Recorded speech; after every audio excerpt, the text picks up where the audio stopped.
Fazenda Ambiental Fortaleza has been receiving groups from different universities. The Penn State University group was so nice, and they were focused on exactly what we do, which is not only grow food and deal with the plants, the animals, but also with the people working the fields. So that is very important for us to exchange energy and to be able to accomplish our goal, our long-term goal of making a revival of the farm life, of nature, and of the people who are in charge of that. I'm very impressed with Sylvia and Marcos's focus on social connections and community connections, and we were talking about teachers and good teachers. And a good teacher can be an expert at anything. You know, you can be an expert poet or an expert engineer, but they can only really teach well if they can translate their passion. And so Marcos and Sylvia have been here for 12 years, maybe, living here for 12 years, so the farm for 12 years. But they're so passionate about it and community, and it's contagious, this energy and passion. And so, I don't know, I found it very beautiful. I really liked going on the tours around the farm yesterday and learning the differences between passive organic and active organic, and seeing how they incorporated different species in their farmland, so it wasn't a monoculture, and how they incorporated the banana trees and all the different fruit trees and the corn and everything else all fit together to really make the soil really healthy. We wanted to bring the students to the farm here, Fortaleza, the Fazenda Ambiental Fortaleza, because this is a very interesting model of integrating sustainable practices with production practices. And we wanted to come to a project that actually had living forest on it, tried to integrate the sustainability of the forest, the soil, the water, as an active part of their production system. And there's very few places you can see that. So we wanted to bring the students to a place where somebody had a vision and is trying to make it happen. And I think today's students need to see something like that, because otherwise they lose hope. They think there's only one way to do it, and it's only about money, and that's it.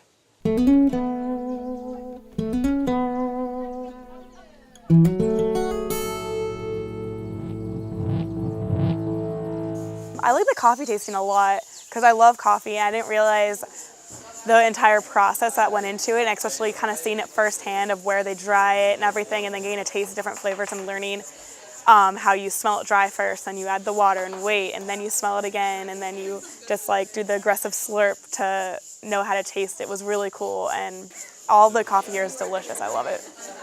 One of the things we've discovered coming to the farm here is that there's an actual biological connection between where we live and this specific farm, this specific area.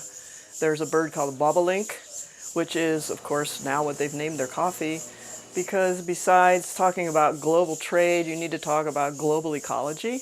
And this little bird actually comes to my farm every spring. I never knew it came to South America, much less Brazil. I think that really helps the students understand how everything's connected when you have a real-world example like that in our own backyard.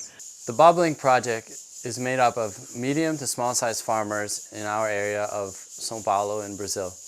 Each coffee is roasted and studied to find the perfect profile where we can analyze what's intrinsic of the coffee.